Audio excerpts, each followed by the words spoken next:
YouTube, once again, it's Kennard Vernon Stewart here for the podcast. We're talking Auburn football. Go ahead and like the video, comment, and subscribe to Vernon Speaks Sports Auburn.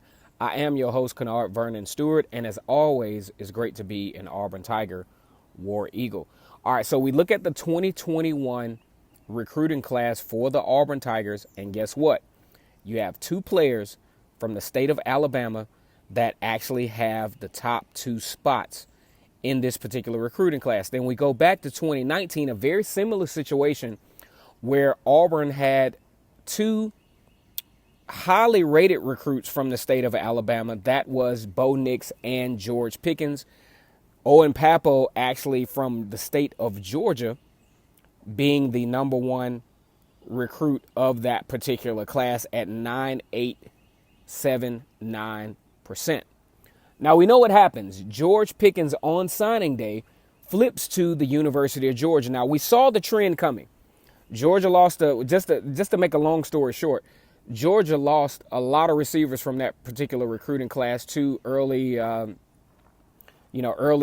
declaration for the NFL draft, which left a spot and which left Georgia to be very, very, very, very aggressive in the recruitment of George Pickens. As a matter of fact, I did a series of videos to where I really started to see George Pickens actually trending away from Auburn.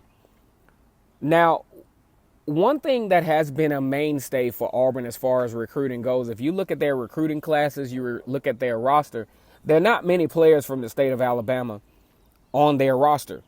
And we should look out for this because Auburn really, when you look at this 2021 recruiting class, with the top two recruits being from the state of Alabama, and that is Lee Hunter, 6'5", 292 pounds, all but a five-star recruit.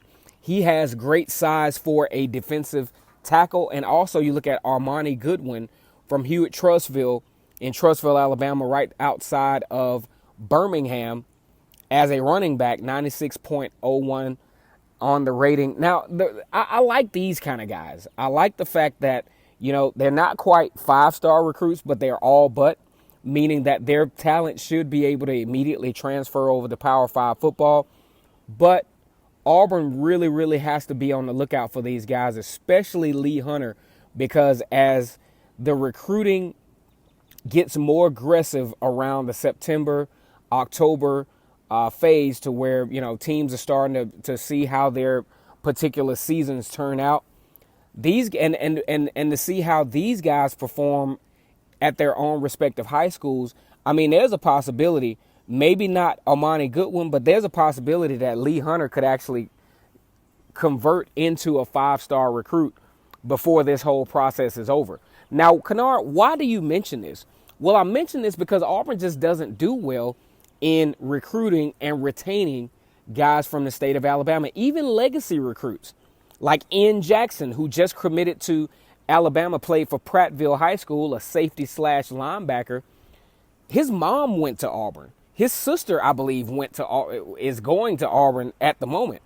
So what does Auburn have to do to retain it? Well, first, you got to win. You got to win the big games. You got to show promise that you are going to be on the big stage at the end of the season. Not a 9-4, not a 8-5, anything like that. You really have to show that dominance on the next level, because these kids want to play for a football team that's going to take their elite abilities possibly to the next level. And Alabama has proven this on a high level. University of Alabama has proven this on the high level that they can actually do this. Auburn, one thing that is working in Auburn's favor is the fact that this past season saw two players, especially on defense, go into the NFL draft in the first round. You talk about Derek Brown, a high draft pick, and then you talk about Noah Igbenogany, a great skill player who went in the first round as well. Also, when you look at Armoni Goodwin, he has really his burst of speed, especially in the interior portion of the line of scrimmage, is great. He looks like just like a cannon, just shooting out when he hits the line of scrimmage. He has great vision. He has great balance. He has all the prototypical skill sets that Auburn likes to have any running back in this particular zone read. And then when you talk about Tank Bigsby, DJ Williams, and Mark Anthony Richards, and say by the time Armoni Goodwin comes in, he will be right there in the mix to help add to or help to reload at that running back position, which Auburn had pretty much lacked prior to the 2018 season, which is why they had to depend on Boobie Whitlow, who was actually a dual threat quarterback at a 2A school in Alabama at Lafayette High School. That's where you start to get in trouble. I think Boobie Whitlow did an exceptional job considering his beginnings.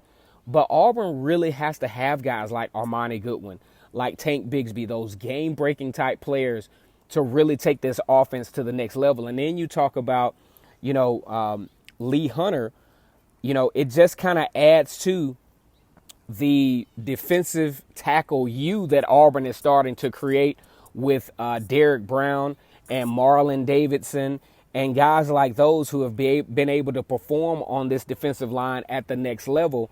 Auburn really needs to retain these guys in this recruiting class in order to continue to reload at that particular position. One thing to note is I think Gus Malzahn and his staff, we just can't give Gus Malzahn all the credit, of course. Now, we do love to give him all the blame, but we definitely can't give him all the credit. You talk about having, guys like Travis Williams and Cody Burns and Carnell Williams and Chad Morris and Jack Bicknell and Rodney Garner as the thing that makes these guys so great is that their diversity in experience and their diversity as far as creating pipelines is really starting to pay dividends for the Auburn Tigers. So we're going to see if Auburn is going to be able to retain these top two recruits. Now, of course, from a target standpoint, Auburn has a lot of guys that they're looking at, even another tight end from the state of Texas that could be coming to Auburn. So let's be on the lookout for this. Go ahead and like the video. Let's comment and subscribe to the channel. And as always, it's great to be an Auburn Tiger, War Eagle.